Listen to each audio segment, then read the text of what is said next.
We are back for another episode of the Burgundy Breakdown. The NFL draft is officially 1 month away, and there are rumors surrounding the Washington Commanders with the 29th overall pick. In this upcoming episode of the Burgundy Breakdown, we're going to discuss the draft, and we're trying to figure out, should we stick around at 29 or should we possibly trade back? And I'm hearing news that Brian Robinson Jr. might be on the move. The Burgundy Breakdown starts now.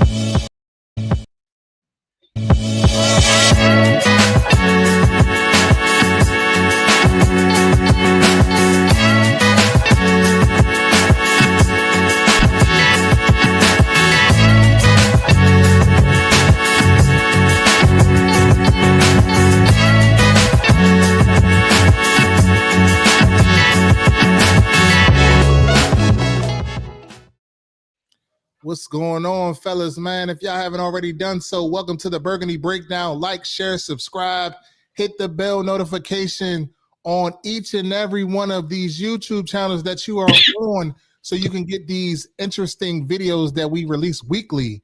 We're going to start right off. Excuse Juan Gotti's tardiness. He will be on in a few minutes, but it's going to be me, Jon, and Zee kicking it off, and we're going to get right into it. So, Jon, the draft guru. At 29. Look, I've done a lot of these mock drafts recently. I've done it for our Ballin In Burgundy family, our Burgundy Ballers. Done it for Twitter. Done it for TikTok. Done it with a few other people. I recently, after the Larry Tunsil trade, I have traded out of 29. Whether that's to 5 spots behind us, whether that's into the 40s, whether we get like an additional second next year to pull back further. I'm trading back a little bit to get some extra draft capital. And with this good of an NFL draft, I haven't seen in a while, probably since the 21 draft, maybe 22 and change. There's a lot of talent in positions we need. I would trade back and get some extra capital. Yeah, I totally agree with you, Jon. Sitting there, unless it's, a guy there that's the top of the chart, sitting at 29, having 28 teams in front of you, you really don't know how that board is going to fall. So, if you get there and you see a guy that, stands out to you that you just can't pass on, I say make the move, and then potentially trade back in the second round. But, between 1 and 2, I definitely think a trade back need to happen, even if not both. But definitely, if you're at 29 and then there's, other guys that's on the board that, other teams have been interested in, definitely with Adam Peters having the connections that he have, I'm sure he's going to have a lot of insight. So, last year they showed how he played the draft pretty smart. And we was able to turn some picks into, we ended up with like 3 second-round picks. Yep. I trust his judgment on this. But I personally, I would like to trade back.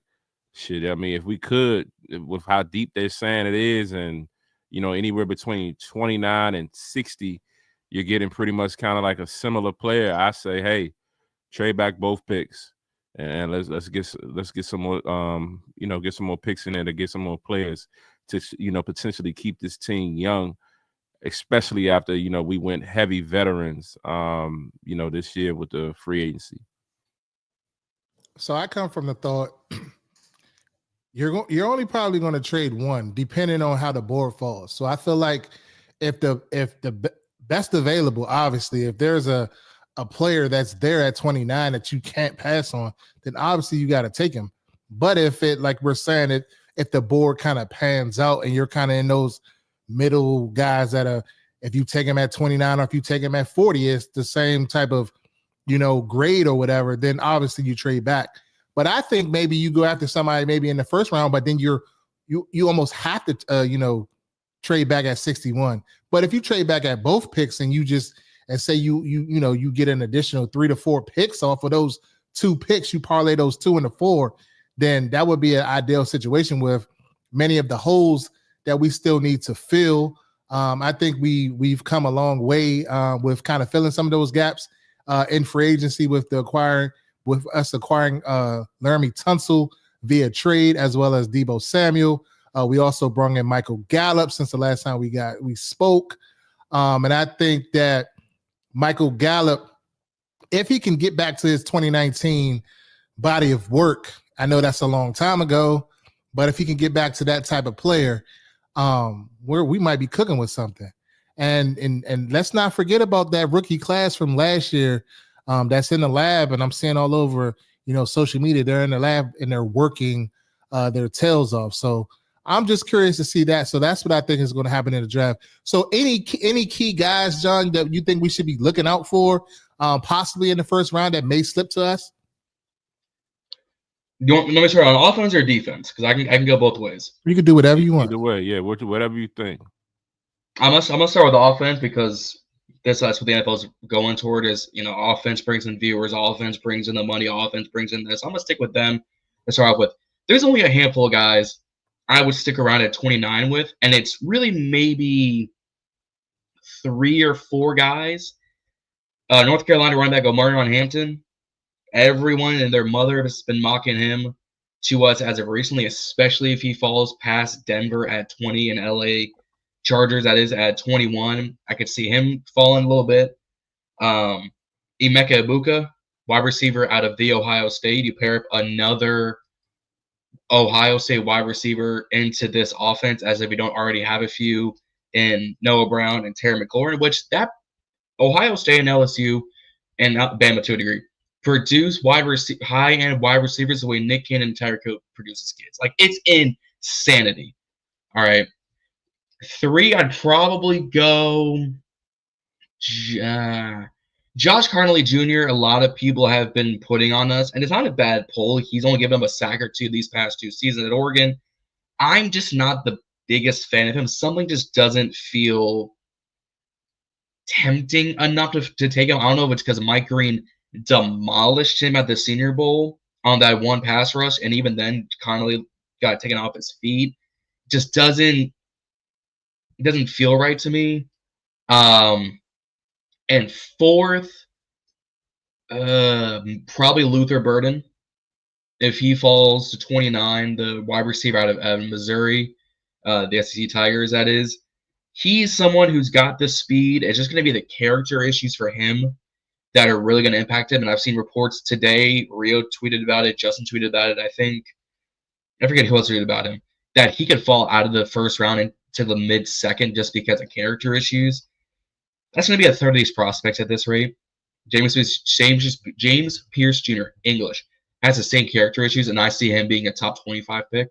So I'd say those 4: Hampton, Connolly Jr., Burden, and Ibuka. I don't know about y'all, but or any names jumping out of you guys if on offense, if you were just at 29 and you were GM and you said, I really want this cat, you would just stick and pick.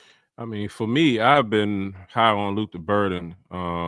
Every time I say his name, Reedie puts a smirk on his face because I'm not normally the one around this time of the year to get the naming guys, but I definitely, would like to see somebody like Luther Burden, with his athletic ability, his speed and his hands can definitely help us. I'm high on us getting a playmaker. I'm still not sold on this wide receiver room, and I've been standing on that all offseason. So I think we need a weapon there. In the backfield, we need a weapon. If you can get one of these top running backs, they're saying it's a deep draft, so it may not happen, but if you get in that situation and you can't pass on Henderson, shit, why not? I want weapons. On the cornerback end, what's the guy that you sent me the other day, Reedie, with the long last name? Is it I forget his name, but he played cornerback. I think he ran like a 4.2 or 4.3 during the combine.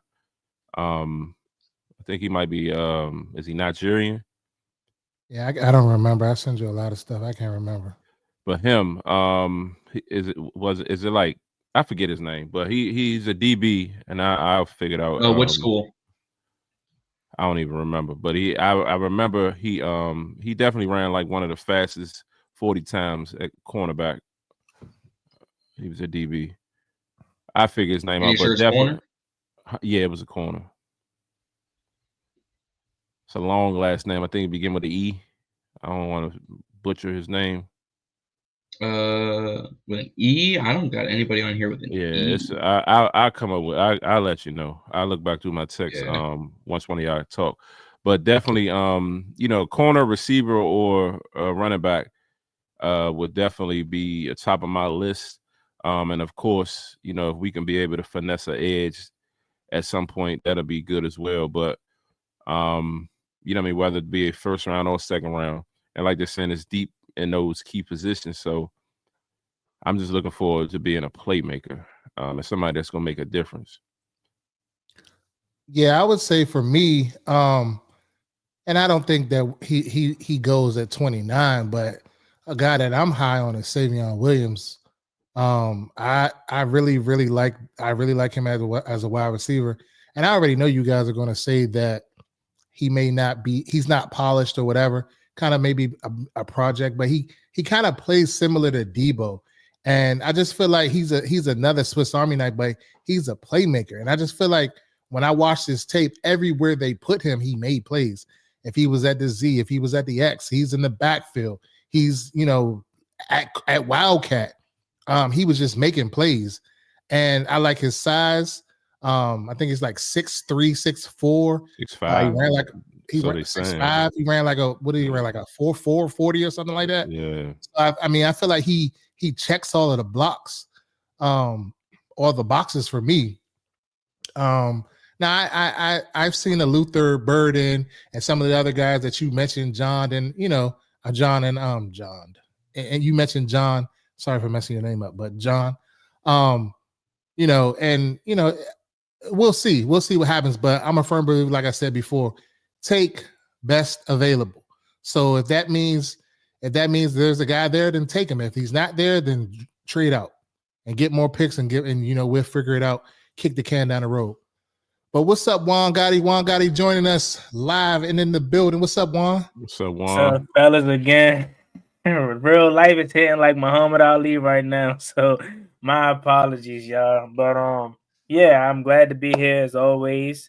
We're gonna get back on track with me specifically speaking.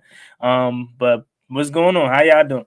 We good, man. We just was talking about the possibilities of moving out at 29. And if we don't move out, who are some of the guys that you're looking for to take at that position? Yeah, so I mean, I am. Say it again. With the offense to start off with. Okay, yeah. So for me personally, I do feel as though Washington is going to entertain the opportunity to trade back if it's there. I mean, Adam Peters loves his draft picks and only having 5 picks right now. That really isn't his kind of his kind of lane. However, this draft, maybe they don't think that highly of it. It's very unlikely that that's the case, but that's probably why they were so gung-ho to give up, picks for Debo, picks for Laramie Tunsil, because they didn't look at this draft as, we have to stack up on as many picks as possible because we want to draft as many guys, have many shots, as many shots as possible. So I do think they're going to trade back, though, because I do feel like more picks would be better for us, especially in the late round, because that's where I'm hearing. And, John, you can correct me if I'm wrong, but the real value is in the middle to late rounds of this draft, not really the first round. So I can see us stacking up on day 3 picks. But if we stand at 29, I've been doing some homework. I've been hearing that like a cornerback is by the name of Harrison from, I think, is he Kentucky. He's really nice. Harrison out of Kentucky. Yeah, I've been hearing that we're tied to him. I personally, I don't care what anybody say. I'm going on Marion Hampton at 29 if he somehow is there. I want to draft. It's no way that he's not BPA if he's 29. I think that's the route we're going to go is BPA regardless. And it's just it's no doubt in my mind that if he's there at 29, he's not the best player on the board. So I want to go, if we're offensively talking, I want to go with Marion Hampton. But I do also know that edge rush. He disappeared. You hear Juan? Oh, Juan must be having some technical difficulties. Damn, I can't talk today. I can't pronunciate anything today. Juan, you back? Yeah, my camera got a shortage in it, so I guess that's why I be popping in and out. But yeah, if we're talking strictly offensively, that's my guy, Omarion Hampton. Just not even sport, more so because of he's the guy that I want. I just want a running back. You know what I'm saying? And I think he's the second best behind Ashton Jeanty, or at least the only one that I think is worth taking that high. If it's not Ashton Jeanty. So yeah, that offensively speaking, that would be my guy to go to. I think wide receiver, you could find somebody in the late rounds. I did a video on him yesterday out of Georgia. I forgot his name. I just did it yesterday, but we had a meeting with him. We're set to have a meeting with him. I think we'll go. Oh, it's Anaya Smith. Yeah, like that? yeah. Number 11. Number 11. Yeah, let me look real quick. I know you're talking about though. He may be the Naomi Brown replacement, and I remember we were coming on talking about Arian Smith.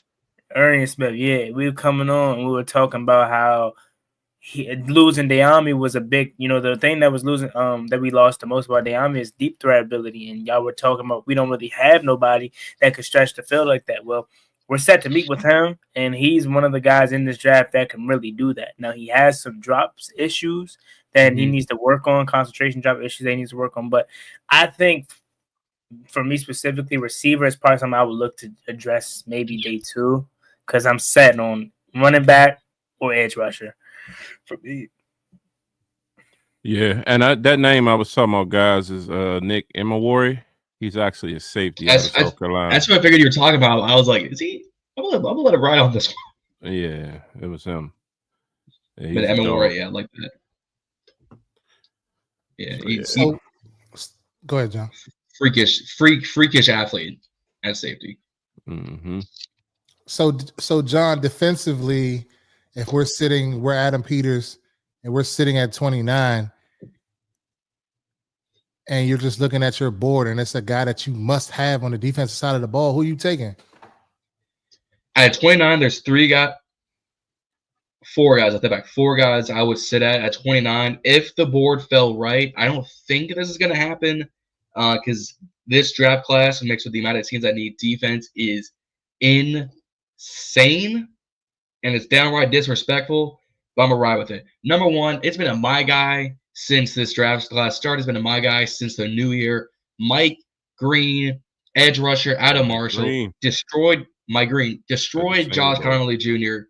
at the Senior Bowl. Had a massive pro day recently for Marshall. This dude ran, I think, a sub 4.5 40 at 6'2", 6'3", 250.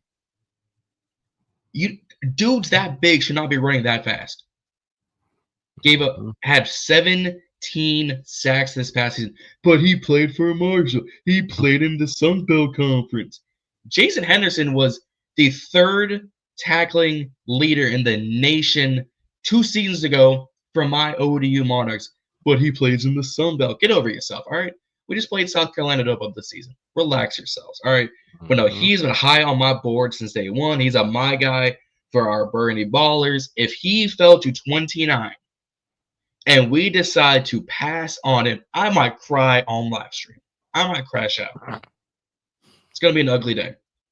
Yeah. My second guy, Donovan Ezeraku, edge rusher, Boston College.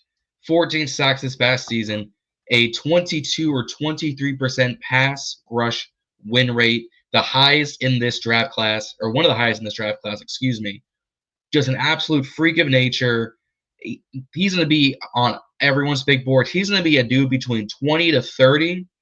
It's his range right now. I've seen him fall to 17 in some mocks. I've seen him fall to 15 in some mocks.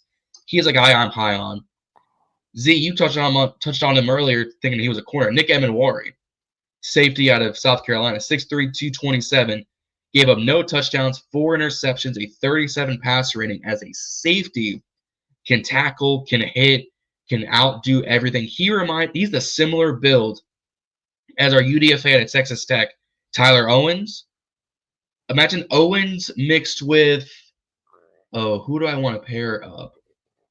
With like a Cameron Kitchens out of the Rams right now. Last year he was at Miami. This is a freak of nature and getting hit and just pop that ball out of receiver's hands like no questions. And 4th, if for whatever reason all of those guys were gone and we had to stick and pick, I go Derek Harmon, D tackle out of Oregon. A little unorthodox, but we have Johnny Newt, but we have Sheldon Day, Carl Davis, Terod Payne. First of all, Payne will be leaving this next year. Secondly, he's one of the best defensive tackles in this draft class. It's him and Darius Alexander. I've got tied as like my 2 and 3. But let me pull him up real quick on, Derek Harmon. He's ranked 30th on their big board. 6'5", 310 pounds, 5 sacks, great in the pass, great in the run.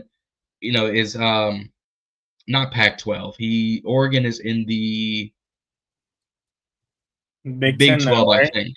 Big 10, thank you. Yeah. But he had 2 of his best games against the Ohio State. When you have some of your best games against the top teams in the country, that says something. We need somebody who can get into the pass rush and especially in the run game. And Derek Harmon is that guy. So again, Mike Green, Donovan Ezeraku, Nick Emenwari, and Derek Harmon. I got one question for you, John. This comes from the comments on IG side. They're asking, how do we feel about Brashad Smith in the later rounds? Running back. Oh, running back out of SMU who ran, I think, a 4.28 or 4.29 40. He's one of we put out a post saying my guys. That was pre-combine. I should have updated it. That's on me. But I'm taking him in the 3rd and 4th rounds if I couldn't get tight end or I couldn't get another good running back. Man's got speed. He's had 2 drops the entire season. That's, again, less than all of our running backs had this entire season, right? And he gives you that breakaway speed that we're sorely missing in this running back room. And I think I'm gonna pull him up again real quick. But I think he's also got the size. I think he's just at 6 foot, which would be the biggest halfback in the room. Let's see. Rashad Smith, SMU. I think B-Rob like 6'3", right? 6'2". I don't think he's that big. Ryan Robinson Jr. B-Rob 6'1". 6'1", okay. I would say like 6'1". B-Rob is my height, and I've got 50 pounds on him. We might need you in that backfield then. I'll play fullback. Rev up that diesel. Rev up that diesel. Go ahead. Hey. But and they also asking about Blue from Texas. He ran a 4.3 on a pro day. Jaden Blue. He popped out in the playoffs for Texas. 6 foot, 200 pounds, flat junior out of Texas. He's got that, again, top tier speed. He's got the explosiveness. It's ball security. He had 5 drops this season. Not the greatest kind of a long distance runner, but again, he's got this speed for it. He was good for them in the playoffs. He's a good receiving back too. But I would take guys like Rashad Smith, Bashul Tutton out of VTech, Jarquez Hunter, Jordan James, Woody Marks out of USC. I would take them probably over Jaden Blue. But if we got him, I'm not gonna throw a fit. Yeah, I feel you. That's a bet. So yeah, any more draft questions? I just want to say who I'm. I mean, we can go around the horn and say there's a guy that I think that I'm saying around the league, Will Johnson, that could possibly drop to us, the corner out of Michigan. Pair him with Mikey Sanders still, and I think that would be a steal for us if he finds a way to fall past all of those teams. You know, the New Orleans Saints come to mind who need a corner to replace Marshawn Lattimore, who we got. But I'm saying in a couple mocks that he may fall. If he falls to us, I would take him with the quickness. What do you think about that, John? First of all, love Will Johnson. Out of Michigan, the corner, because Mikey's teammate done well for them before he got injured. I don't think he's going to make it quite to us at 29. I think he's going to be a top 20 pick. I could see him in a similar boat as a Quinyon Mitchell last year. Is so many teams need so many other positions, like edge, like D-line, like offensive tackle, like receiver and quarterback, that he's gonna fall. But like you said, Saints, I could see him. I could see the Jaguars taking him if Travis Hunter goes. I could see San Francisco taking him to replace Charvarius Ward. I could see the Dolphins taking him to upgrade that corner room with Jalen Ramsey because they lost Javon Holland at safety. I could see the Colts taking him to pair him up with Juju Brents and Charvarius Ward. Like, there are teams between 10 to 20 who all could use a starting to secondary corner. He's just going to fall because of the hip injury he sustained week 4. If I remember correctly, it's week 4, week 5, he's going to fall. But if he was fully healthy, he'd be a solidified top 5 pick. But at 29, I just don't see him falling that far. Now, do you see a scenario where we would possibly think of moving up for a guy of his caliber? I'm going to go on the limb and say no, because we don't have the capital to move up, nor do I think he would be the prospect to move up for. I can see Baltimore doing it. I can see Green Bay doing it. I can see the Chargers doing it. I don't think we would do it sitting so far back. Got it. Anybody for you, Juan or Z? Go ahead, Juan. You on mute. Can't hear you. Yeah, so for me personally, I've been kind of looking at this edge rush. I think he's from Boston College. I could be wrong. Is it FSU or Boston College? Ezeraku? Yeah, I've been seeing Boston something. College. Yeah, I've been seeing something about him, us being tied to him specifically. So I wouldn't mind. I really want running back. Like around 29, I really want running back. But if not running back, I will go edge.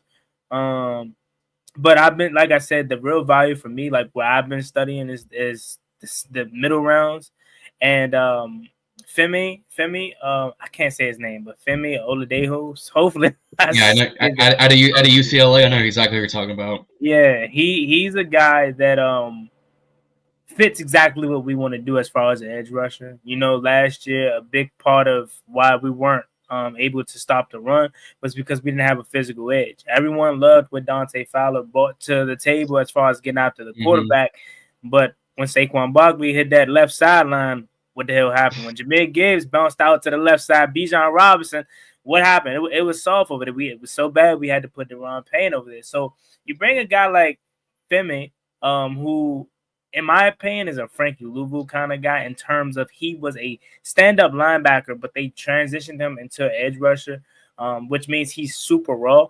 Don't get me wrong. He's not like this gonna come in day one, give you 12 sacks. But they moved him from a stand-up linebacker to edge rusher because they like the physical presence that he brought, and he still can, is used in that kind of lane as well.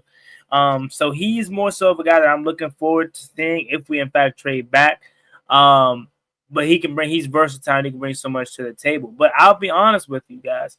Whoever we take at 29, and this is my mindset, you guys can chime in or correct me if I'm wrong. I think 29, whoever we get isn't going to be an impactful day one superstar. I think 29 and where we're at as a first round draft pick, or if we trade back, we're in a position to where, we'll take BPA, but it's also kind of taking a risk on a guy that may need a little bit of work. We're not used to being able to draft this far back in the first round. We're used to drafting number 2, 16, and those guys in the front end of the draft are guys that you're expecting to come in. Abdul Qadir, you're expecting him to come in day one and be a superstar. You know what I'm saying? But 29, it's 3 spots away from basically the second round. So whoever we get, I know it's going to need a lot of work. So that's why I feel that you may want to go for a guy like a Femi, or somebody like that out of UCLA, to where they day one may not be ready, but they have the high upside that can get right. If they're coached well and have the work ethic to change, or get better at some of their tendencies. So long story short, I don't have a specific player that comes to mind. I have a couple, but specifically for me, it would be running back and edge rusher if I just need positions. So Juan, since you say running back is your number one priority, what do you think about? We have a question from YouTube. Yusuf asks, "What do we think about Scatterbull?" So, what's your opinion on Scatterbull?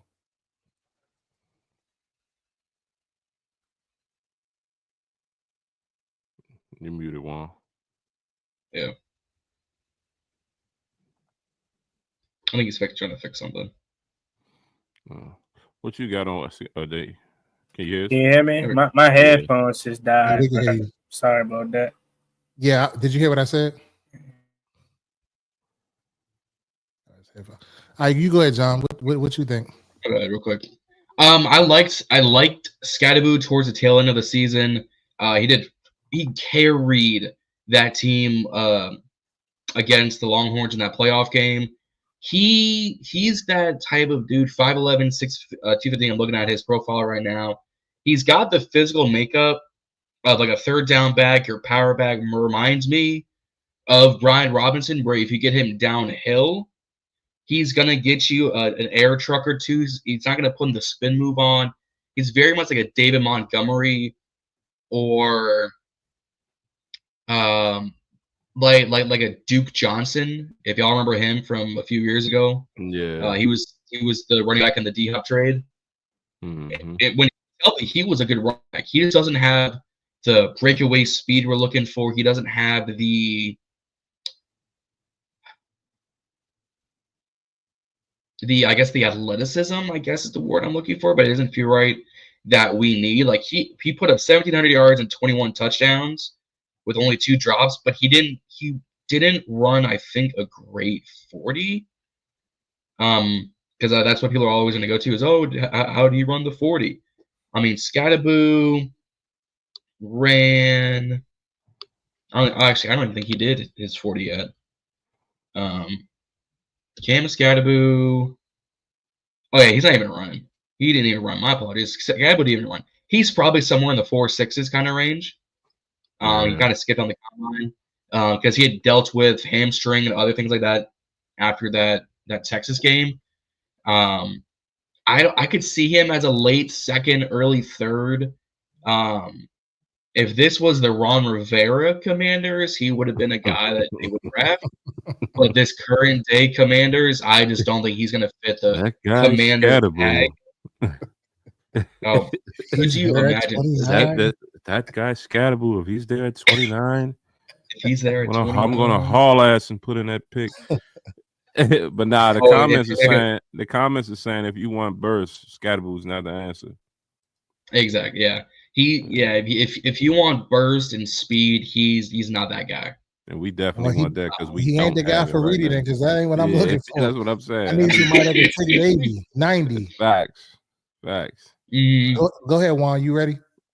Yeah. So I agree on Cam Scatterbo. I mean, it took me I would say 2 seconds to realize, oh yeah, this ain't who I want. No, and no disrespect to him.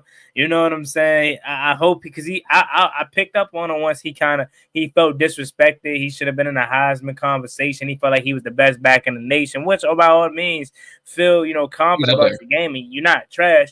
But if we didn't have Brian Robinson, it would probably make a sense, to get that physicality in the backfield. But since we already have him and literally the whole entire fan base is already crying out about how we have this lack of explosion in the backfield, it wouldn't make sense. I will say this, though. Brian Robinson's on the last year of his deal. I mean, as y'all have him on your title, trade Brian Robinson, you know what I'm saying, potential. I don't think he is going to get traded, but he's on the last year of his deal. At this point, unless he goes out and has a crazy season, I don't think he's going to be back as a Commander. You know what I'm saying? Next year, he'll probably walk in free agency. So maybe, just maybe, they look at it like that and say this is the Brian Robinson replacement. But I feel like you're able to find Brian Robinson replacements much more than you are able to find a guy that can be a home run hitter. So I wouldn't be into drafting Cam Scatterbo. I'm with Reedie. I want somebody that's able to take it 70, 80 yards, to the crib for a touchdown. Especially in the NFC. Like, I get running backs are rejuvenated all across the league, but like they're all in the NFC that I can release the top ones, right? Saquon, Jahmyr Gibbs, Bijan Robinson, Josh Jacobs, and we play all these guys this year coming up. So I don't want to sit through another year of us getting the ball ran on us and we can't do it back unless it's James Dang. So, I definitely feel as though we definitely need to address it, as far as getting some speed. So I'm good off Cam Scatterbo. Yeah. And I mean, for me, like I mentioned, Luther Burden, Henderson, offensively, it was I didn't have his name at first, but Imawari on the defense. Mike Green is definitely somebody that I was high on, especially after that play. I ain't gonna lie. Once I seen that play at the Senior Bowl, I kind of started looking into him and seeing that he had speed as well. So definitely someone that's interested. So if he's there, I would love to see what route we go. And if we are looking for an edge, he would be, he should be definitely on that list. But I mean, other than that, my number one choice would be to trade back and get value, and get some more picks. So we'll kind of see how it goes. But I'm also looking at some comments here on the IG side. And G that says something that's pretty stands out to me. All of our running backs are pretty much the same guy. I mean, out of the four, Yep. Eckler may be the fastest, and I Most mean, he's elusive. the old and he most elusive, and he's the oldest. You know what I mean? It's just like when we bought all of the Robinson and Eckler was already on the contract, but when we bought the two other guys back, it's just like, damn, we gonna run it back with these guys. Oh, Rodriguez and McNichols, yeah. Yeah, I'm hoping that we can bring in, somebody through the draft that has that speed, so it can kind of shake the room. But of course, with this question going around, do you trade B Rob? It's like until you got somebody better, I don't see the point. And also, like, what are we gonna get for him? I mean, we took him in the third, so we you probably might get a 6. Day 3, yeah. Yeah, you might get a 6, a 5th at the best. So it's not like I would have read over there laughing, but like it's not. You're not gonna get much for him. So you're better off keeping him and let him. If you get one, you can grab you a running back and let him be the secondary guy. So, yeah. I'm laughing because when I talked to you earlier, you think you slick. What happened? When I talked to you earlier, I was giving you that five. You tried to come in and slide in there and just say if I had an opportunity to say that shit. Go ahead. I see what you want, bro. Respect. I see what you want.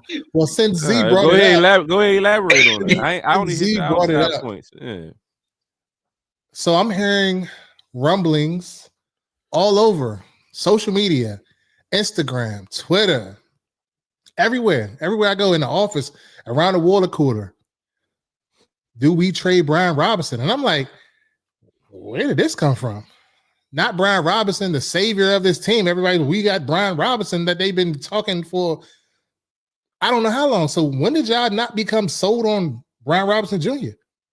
Like, I've been real vocal about we need a back that can take it the distance. But when did the rest of the fan base become so bullish on getting rid of Brian Robinson Jr.? I mean, let me know if y'all know in the comments. Somebody chime in and let me know. But I come from the same chain of thought with Z. And I agree with G Dot. Our backs are similar.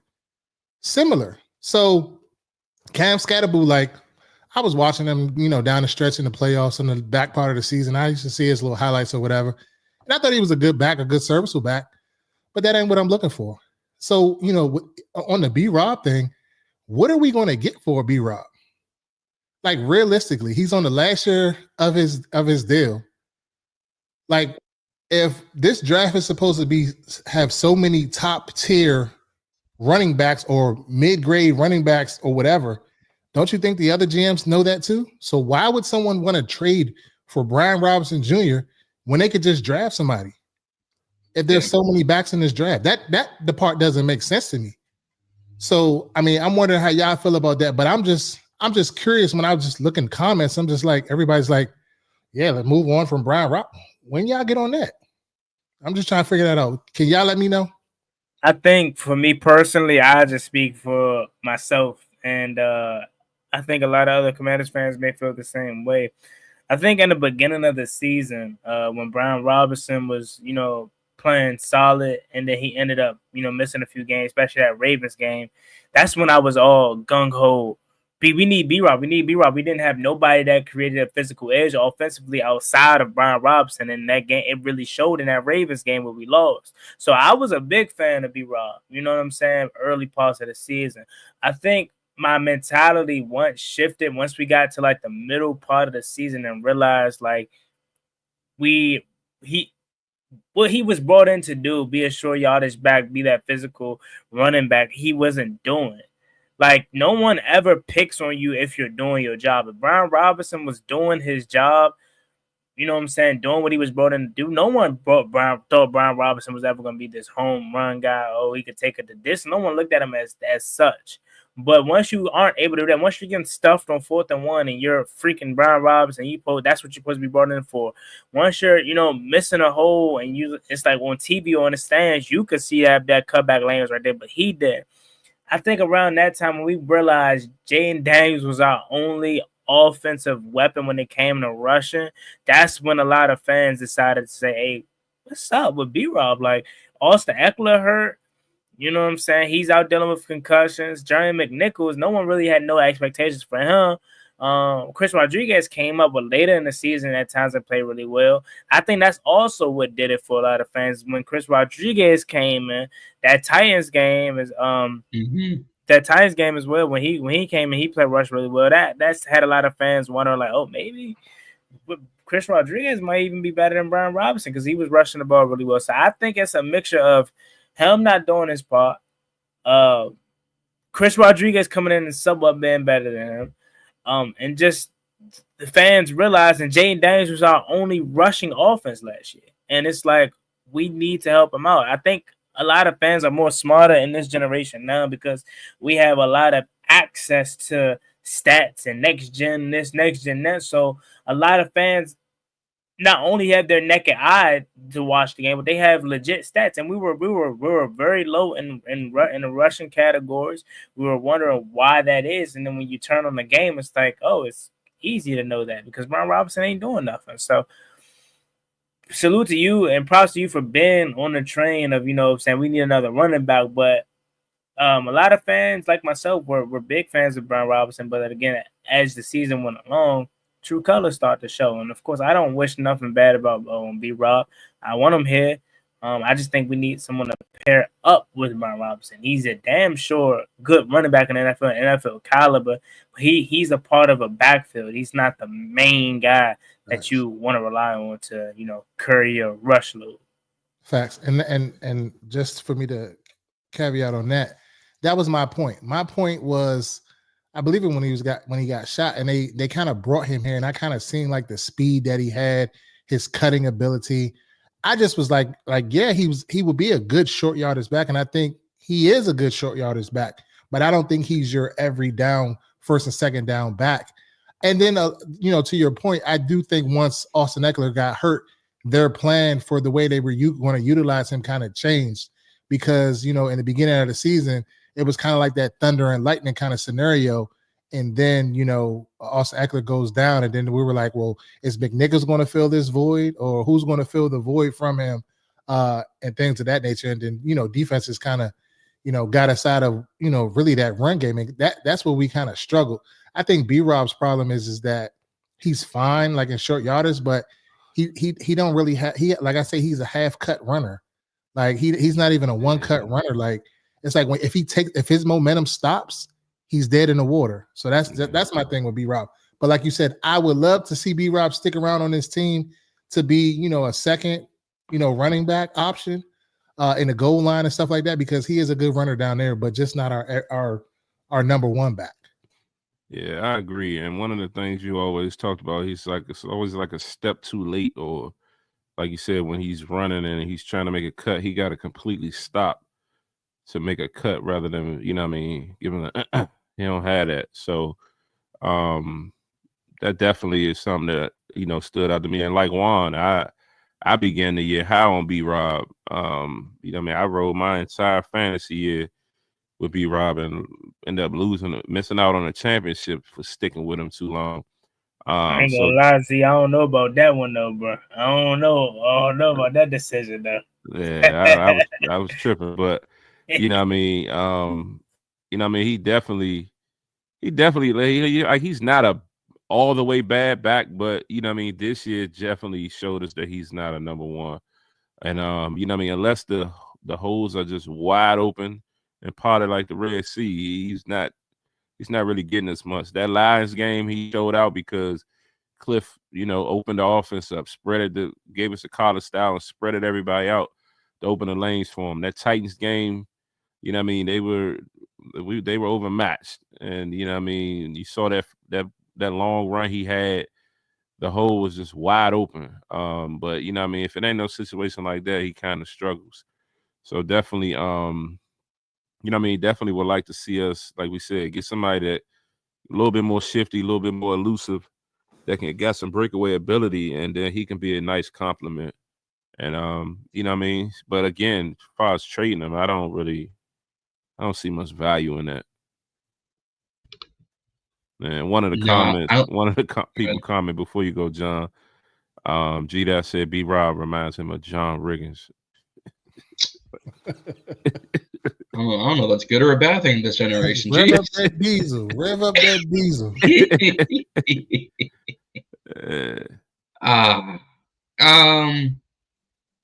Yeah, value for B Rob, it's not going to be high. It's at that point you might as well stay with him. Maybe give him a 1-ish year extension, or let just the extension run out kind of thing. And then someone picks him up next year, you'll get a compensatory. Sure. You might get like a compensation pick in 2027 for him if you let his contract run out, kind of thing. I put on the thumbnail some teams that would need a running back: your Browns, your Raiders, your Broncos, your Vikings, guys like that. But I don't think any of them are really going to trade for B-Rob. I could see B-Rob and 205 for if someone gave us like a 180 kind of thing, like a pick swap, like Brian Robinson in a 6th or a 5th kind of thing. Even then, you're 25 picks. Yeah, it's not going to be high. It's not going to be high kind of thing. His contract, his value.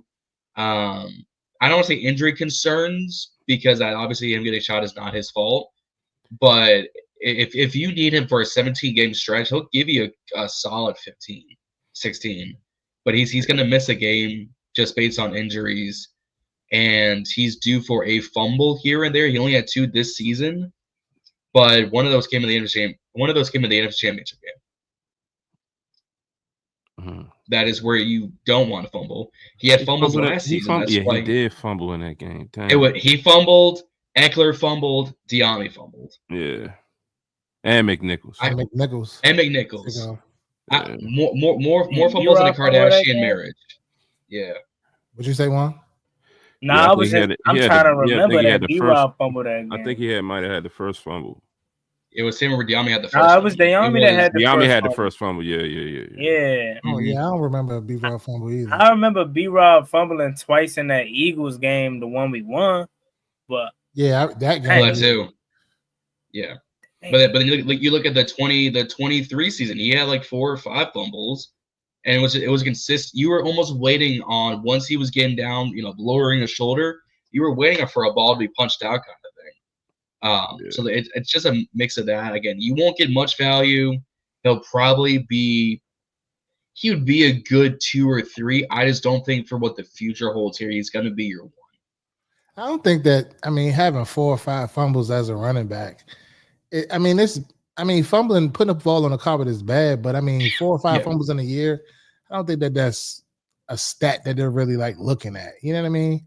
I depending on who the coach is, if you're a Chip Kelly out in Las Vegas now, that's something he would look for. If you're a John Harbaugh in Los Angeles right now, he picked up Najee Harris. That's something he would enemy. Eric Bieniemy for sure. Oh, ain't he the running backs coach out in Chicago? Yeah. I seen that the other day, and they showed the clip of he was scolding Adrian Peterson back in the day. He'll get fired. He'll get fired at the end of this year. Yeah. I don't know bad on EB, bro, but I don't get how he continues to just be one and done. Like, one and done here, one and done at UCLA. Like, it's something about him, bro, that we don't know about, bro. He must have blackmail on some of these owners, because once he left KC, he fell off the cliff. Mm-hmm. Yeah, I will stay though. Oh, go ahead, Juan. No, I was going to finish off the running back conversation on the fumble discussion. That's what a lot of people said about Chris Rodriguez. You know what I'm saying? He had fumble issues when he first came in. And that's the big reason why he never broke through. But my question would have been like, now is if Brian Robinson, quote unquote, has a fumble issue or has a history of showing fumbles. I guess this would probably be directed to John, but anyone else can answer. If Brian Robinson kind of had fumble issues or 5 fumbles, maybe a lot. But Chris Rodriguez comes in and he's been taking care of the ball recently, and he seems to be rushing better than Brian Robinson. And a lot of people in the comment section believe Chris Rodriguez is the better back. Do you roll with him opposed to Brian Robinson? How do you think Chris Rodriguez's chances to get more opportunities this upcoming season? And do you roll with him opposed to Brian Robinson, given that you may have one more year with him? Because I think he was the 23 draft, so he'll be around last year. He re-signed a restricted. Are you talking about B-Rob? Or are you talking about B-Rob? Yeah, B-Rob. got 1 year. Everybody's on 1 year at this 1 year point. deals. Yeah, everybody's 1 year. Okay, deals. yeah. So the whole running back will be free agents at the end of the year. So Rodriguez was the 22 class of Forbes because he was like our second to last pick out of Kentucky. Forbes was 23. Yeah, was 23? Yeah, so Chris Rodriguez was 23 as well. 23. It feels like a lifetime ago now. Forbes is here. So no. It's no way he couldn't because he was a restricted free agent this year. He was the year before that. Or 22. He was in a Jahan draft. I think so. Huh. He must have been in a Jahan draft then. But I guess that kind of answers my point. Then this whole next year, the whole running back room gonna look different. Then I was gonna say, does Chris Rodriguez deserve to have more opportunities than Brian Robinson coming up? I get the argument, but I don't necessarily I believe that Chris Rodriguez is better than B-Rob. It's a small sample size. I can't sit here and say that because he popped a couple rushes maybe for 10 yards. It's not like Chris Rodriguez took it 40. He took it 30. Yeah. He took mediocre. He had mediocre runs if we're being honest. To say he's better than Brian Robinson, I don't know if I believe that. Brian Robinson, gives you a little bit. I think gives you a different level to Chris Rodriguez. Now, do I think Chris Rodriguez and B. Robinson catch out the backfield? Correct. But I do think Chris Rodriguez can possibly be a guy that we can give more opportunities to. But obviously, he can only get on the field if people are hurt. So that should tell you something right there, in the behind the scenes. So how can we definitively sit here and say that he's better? I don't agree with the fans who saying that. I think B-Rob is absolutely better than Chris Rodriguez, but I think Chris Rodriguez does have potential to be a better back for us.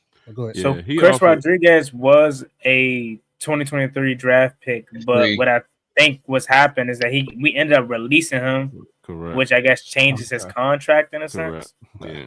So yeah, to a degree, yeah. Well, after what is it? It's after the it's after the third round is when those rookie contracts become 3, 2, and 1 year respectively. That's why their cap hit always decreases over time, is because they're making it's like 750, 5, 350, 241, and like 70,000 for the 7th rounder.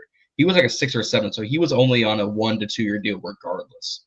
Yeah, he was a 6th round pick. That makes sense. Yeah. Mm-hmm. Yeah, and I was gonna say, he does offer, a slightly different dynamic, and he does have, pretty good vision. But to say that he's better, I don't think he's better either. I wouldn't say if he better. Was better, he would get more reps. Like, yeah, he was behind McNichols at one point, so he can't be better. And he's been on the team. This was his second, third year on the team. Like he's had a few different stints. They keep dropping him and bringing him back. Trust me, if B-Rob was to hit the open market on a waiver wire or somebody's practice wire, he's getting snatched up. Mm-hmm. I think it's really McNichols bias. Mm-hmm. Like McNichols keeps. Oh, go ahead. Not my fault. Go ahead. No, I was just saying McNichols will also get the edge above because he's been in the league a lot longer than Rodriguez, so he has that veteran ability of being able to kind of come into most offenses and just doing what he has to do. They're like, oh, go rush for 3 yards, we'll give you 2.5 at least. He also plays special team too. And play special teams, yeah. So he's a little bit more first. Hey Mo, chill, John. But we ain't really get to talk much about it or hear you guys' opinion. Me and Reedie kind of addressed it the other day. But how do y'all feel about this Michael Gallup signing? I love it. Facts. I love it. I ain't gonna lie. Tell me more. Tell me more. Convince me. I don't know if Reedie brought up Michael Gallup's name, or were we just talking about that we needed a deep threat? Last episode I said what's going on with the Michael Gallup visit, and are we going to sign him? And then we signed him the next morning. Yeah, it seems like everything happens the next week, right? But I love it, bro. I love it. I mean, I know a lot of it has to do prior to the PTSD he caused me, because he used to torture us, bro. Like, it was never, I'm not going to say it was never Amari Cooper because he did his thing, but it was always Michael Gallup. Like, for whatever reason, the Cowboys' second receiver always gave us hell. Miles Austin. I mean, Dez Bryant did his thing too, but it was always Miles Austin. Like, you know what I'm saying? These second guys. So Michael Gallup used to give us work, bro. And then he just randomly got, well, I'm not gonna say randomly, but he got hurt, and then, you know, they ended up releasing him after giving him that contract. He goes to Las Vegas and then retires. But now he's back. He's 29. He's a former 1,000-yard receiver, bro. I really like this move. I genuinely do. This is probably my second favorite move behind, if we're not counting trades. This is probably my second favorite free agent signing. Because I think the upside is still there on Michael Gallup. So yeah, I love it. And he's 6 foot. He could be that deep threat as well. He was a deep threat in Dallas, so he could be that deep threat that replaces De'Ami Brown if we don't go into doing the draft. But I think it's a low risk, high reward kind of move, and it's too good of an opportunity to pass up on. Like, this ain't no Martavis Bryant signing, in my opinion. I think this is a guy that has a legit chance to make the roster and actually do something with it. You know what I'm saying? And yeah. I'm not going. I can rant all about it. How excited I'm about that move. I'll let somebody else go. Yeah, let's put that, make the roster to bed. Like, I think a lot of fans are saying he's going to be a camp body or something like that. He wasn't brought here to be that. He's brought here to be maybe our number 4, possibly our number 3 wide receiver. So I think it's going to be a battle between him and Noah Brown for that 3rd wide receiver spot. And depending on who they bring in, whoever they bring in the draft, because I assume it's going to be some type of receiver and a running back that's going to come in the draft, who's going to get that slot. But I'm on the record and I'm saying, like, I'm not necessarily saying that I'm sold all the way, like he's going to hoop, but I do think that it's a solid pickup.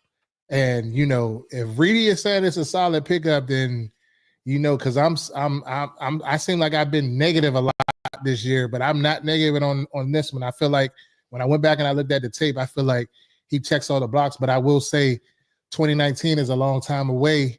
But if he can get back to that form or half of that form, I'll take it. Because if he could give me what Zacchaeus and JC gave me combined, I'll take it. Go ahead, Z. No, I was just gonna say, I mean, and I know people might think my take is negative. I'm just saying, like, I hear it, but it was 6 years ago. So it's like I don't know. I mean, I hope he got it. I mean, he definitely used to torture. So that was one of the first things I thought about when his name came up and they was talking about a visit. I'm like, oh, damn, what happened to Michael Gallup? Okay, yeah, he definitely used to torture us. You know what I mean? I don't know. I mean, it's just, we'll wait and see. It just still doesn't move me. Like, it's not. He's 29, but he retired last year. Yeah. So I mean, we'll see. We'll see. John, you look like you're not sold either. It was kind of whatever for me. I saw it on Thursday morning. I was like, all right, I'm gonna hit the gym real quick. We put on the story, we retweeted on Twitter. I was like, all right, I need to go to class real quick. I have more things to work on. I mean, yeah, he's what, 6 foot, probably about 185. So he brings another average size receiver into this average size receiver room. Everyone's 6'1" or below. We don't have a 6'3", 6'4" guy unless you want to count, Ertz, but he's the tight end. Hey, hold on. Not to cut you off, I gotta say this. I think the first thing John does with all players is look at their height and weight, because no matter who we name, yeah, 6'5", 280. It'd be like, damn. Hey, But go ahead. I'm a stats guy. I'm a stats guy. I mean, y'all brought up Savion Williams at 6'5", so I was gonna keep going with that. Yeah. But I texted this in a group chat with Justin and the fellas. Low risk, medium reward kind of thing. If he brings you 750 and 5, cool. I can rock with that. If he brings me Luke McCaffrey numbers, I'll be like, he gave me a year. Oh well. He'll probably go back to he'll do exactly what Dante Fowler did. Come to Washington for a year, look good, go back to Dallas, and then complain about him leaving somewhere else. If I was gonna give it a grade, I would give it like a B minus. It didn't move the sticks, it didn't move the needle for me. It just kind of put motion. I was like, all right, a 6 receiver, cool. Next. And finally, I just want to tap on this real quick to see what y'all thoughts on this. What was you guys' thoughts when Jaden Daniels pulled up the Juju Watkins game and they were sitting together in the stands? We kind of touched on it a little bit on our show, but we want to get y'all thoughts on that. And then how ironically, after all of the news and stuff broke, she tears her ACL the other night. Prayers up to her. Hope she is for a speedy recovery. But what do you guys think about that? Before I even answer that, I want to say one more thing about the Michael Gallup thing. Sure. John, that's interesting. 700 yards for him. That's wide receiver 2 numbers, if you ask me. I'm fine with 500 yards for him. No, that's what I'm saying. If he give me 750 and 5, I could rock with it. But if he gives me Luke McCaffrey numbers, I'm not going to stress about him leaving. I mean, yeah, but look, that's because I'm only thinking, and not to drag on about it, but I'm thinking about it from Terry's a guaranteed G. Oh, yeah. Plus, Deebo Samuel is probably a guaranteed G all around, whether it's rushing and receiving combined. Yeah, all scrimmage. I don't care what y'all say, and I can't wait for the season to start. Noah Brown is a I'm not gonna say he a beast, 400 yards, but bro, I'm higher on Noah Brown than most. He's gonna have 70 catches for 400 yards. Juan. 70 catches. I'm just 70. What? I'm saying that 54. Like he's gonna have a bunch of 3 to 5 yard catches. 54 catches for 467 yards. Look, let me just lay this out right quick before we move on to the next thing, right? Let me just say this hypothetical. Terry, let's say 1250. Deebo Samuel, 1,000. Michael Gallup, 500. Noah Brown, 450, 500, 4 touchdowns. Luke McCaffrey. I want him to be good, but I don't really care about him. Like Zach Ertz gonna give you probably another 400, 500. Like that is literally like godsend stats compared to what we put up last year around Jaden Daniels. So, hey man, I'm waiting for Noah Brown because a healthy Noah Brown is good, but I don't care. I'm talking high level 3, low level 2 kind of guy. If you ask me. Oh, but going to the Juju Watkins and Jaden Daniels situation, I ain't gonna lie. I get what his mom is doing.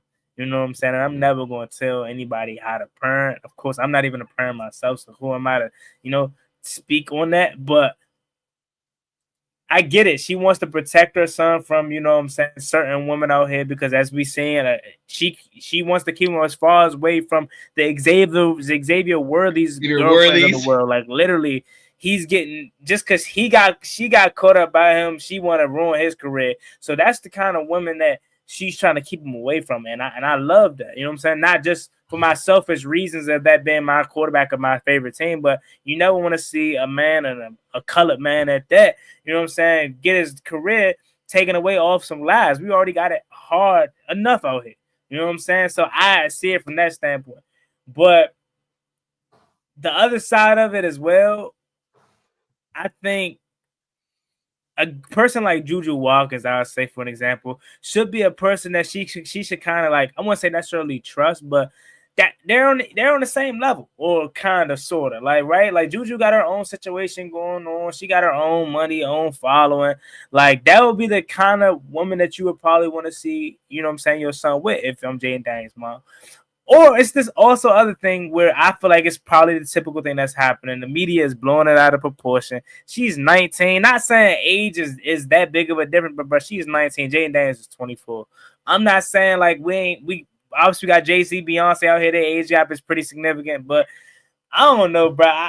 It could be another case of media just making it bigger than what it is. But I'm not gonna lie, JD5 mom did not make it that easier for it to not make it easier for me to think it wasn't that, because when she went to the camera, she started doing like this, you know what I'm saying, or like cutting it off, so it kind of made it look like it was, you know what I'm saying, her stopping look it. at But the screen. Don't look at her. I love what like his that. mom is doing, for the simple fact that she keeping his head on straight, and I know that he gonna end up finding the right one. But I mean, I don't know how much control she really got over him, because he a grown man at the end of the day. He gonna do what he wants. Yeah. What you think, Juan? I mean, John. I mean, he a grown man, but I know grown men who are all mama's boys, and they listen to their mama first before they make their own decision. So hey, it is what it is. Like Juan said, media blowing this out of probably proportion, blowing this out of the water. I've seen rumors online, you know, they could be cousins. If so, it's just family mean backup. If not, I don't think they are. Again, rumors. I'm gonna go with, you know, vetted sources that have debunked. So it is what it is. 24-19. They're both grown adults. One just graduated LSU. One still playing for USC. So what? I mean, it happens. You can't control your son forever finding, you know, who he wants to. And guess what? They were literally just talking and laughing. It wasn't like they were getting, you know, doing anything, or media was like, oh, I have, you know, exposing things. They're like, oh, cool. Heisman Trophy winner, Rookie of the Year, with arguably the best college women's basketball player in the country right now. Two mega athletes talking. They're going to make a big deal out of this. I don't see this being too big of a deal. Jane's mom is into, you know, protective mom things, which is cool. I'm not gonna, you know, sit here and say she shouldn't. She should want to protect her kid. I think, is Jane the only child? No, he got I think he got a brother, right? Got a brother? No, he got a sister. Sister? Oh, okay. Or a sister?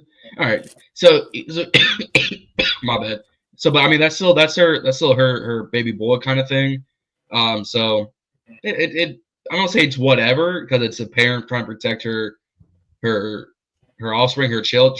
But also, if he wants to talk, he's gonna talk, and he's not blowing things out of proportion. He's not being the Xavier Worthies of the world. He's not being the Hollywood Browns of the world, the Jujus of the world, the Mahomes and Kelseys of the world, and, you know, frolicking about it. Look at my women. Not that sort of thing. So I ain't gonna lie though, he had Juju smiling though, like she she was. Yeah. You know what I'm saying? So, She was big smile. Yeah, for sure. Definitely was over there blushing. I will say though, and not that I have any say over it, but if there is somebody that I would love to see fight with, it would be somebody of that caliber, because they're, I was saying, you know what I'm saying, in the same kind of lane. Yeah, I agree. Yeah. I agree. We got some comments over here asking us about before we go, asking us about Crowder. I mean, right now he's not signed to the team, but is that somebody we will be open to bringing back, or think he can still do it? I know last year Reedie wasn't sold, and he kind of throughout the year Crowder kind of grew on him a little bit. So, what y'all thinking now? For me, as of right now, I think we're good. I think we roll into the draft right now. I feel like that us in free agency is we're chilling. I feel like we just need to go into the draft and see what we're going to do. If we're going to parlay these 5 picks into more picks, and you know, see what's left after that. Then if you possibly want to bring him in, you know, training camp, then you could bring him in the training camp, and we'll see. Let the chips fall where they may. But that's my thoughts on that. You got one, John? Yeah, for me, first of all, I always disrespect Jamison Crowder. I'm thinking just because I was young watching him, but I always thought Unc was like 34, 35 whole time. He was like 31 last season. I'm like, dang, okay, like he's still, you know what I'm saying, slightly young. He's still the same age, like around the age of Terry for real. And I ain't even peeped that. He but called him Unc. JC always say it again. You said you He called this man Unc real early. Nah, I ain't gonna lie. I thought he was, bro. Like, I mean, forgive me though. I still think he was 2016. I mean, he was with Pierre Garçon, Jordan Reed, Deshaun Jackson, and none of those guys in the league anymore. So Yeah. I thought he was definitely older than what he was. But JC always gonna have a special home here in Washington. Like once he retire, I hope he join the panel with London Fletcher and Brian Mitchell and all those guys. That he's like a guy that is always gonna be loved here. I loved what he did for us last year as well. I'm still mad at him about getting hugged down in that Atlanta Falcons game. That's why I really thought he was Unc for real, because JC from 2017 would have took that all the way to the crib. Mm-hmm. You know what I'm saying? But nah, I'm with Reedie, bro. I bring him back maybe like around like September, October if he's still out there and we need help on the punt returns or something like that. But I see what we got with the draft. I see what we got with Michael Gallup, and I see what we got with, you know what I'm saying, 1,000-yard receiver Noah Brown this year. Yeah. No, I'm with you. I bring him back bring him back towards camp. Bring him back if we need help on the special teams coverage. I'm not going to call him Unc. I ain't going there. I ain't disrespect nobody by doing that. But no, bring him. I'm not going to be worried if we don't bring him back. But I think when he wants to hang it up, you sign him for that one day so he can retire in Washington. Put him up. Put him on the panel with Logan and Fred and Fletcher and the crew. But I'm not going to be stressed if we do or don't. And Robert Sells in the comments while I'm talking about mom can see a hoe from a mile away. Not saying she is one though. That's just diabolical work, Sellers. I mean, and for me, I say shit. I mean, everybody's saying fill the roster. That's a perfect way to end the show. You want to fill the roster, fill it with the Crowder. I bet he get a better fucking outcome than KJ Osborne. Yeah, I would have signed Crowder before I signed KJ Osborne. Definitely would have signed Crowder over KJ Osborne. I'm with you on that one. So fill the roster with my man Crowder and let him duke it out with KJ. Yeah. For wide receiver 5. But yeah, man, we want to thank y'all for tuning in with us this Wednesday. We'll be right back at it next Wednesday. If you haven't already done so, hit the like button on each of individually of our streams at Reedie Zee, Juan Gotti Talking Sports, and at Ballin In Burgundy podcast on all the social media platforms. Great show, guys, man. Appreciate y'all, man, for wanting to do this throughout the off season. We still got a long way to go. But just thank you to y'all, man. I'm just, life is lifing for us. So, we're going to make it work though. Of course. Y'all got anything else before we go? Want to piggy. Oh, yeah, my bad. I got a little delay going on, so I thought you was done talking. I definitely want to piggyback on that. I'm always going to be thankful for y'all reaching out for this opportunity. I love what we're doing. I love the trajectory of this and where it's going. And I appreciate y'all for bearing with me because, as you mentioned, life is definitely life right now. And hopefully we can get it under control at some point. But, yeah, I love what we're doing. And I can't wait to continue to do this. And with the draft gear so we can actually see what we do. You know what I'm saying? I'm tired of the speculation. Yeah, of course. It's a fact. So, again, we are the Burgundy Breakdown. I'm Reedie. I'm Z. I'm John. And I'm Juan. And we out.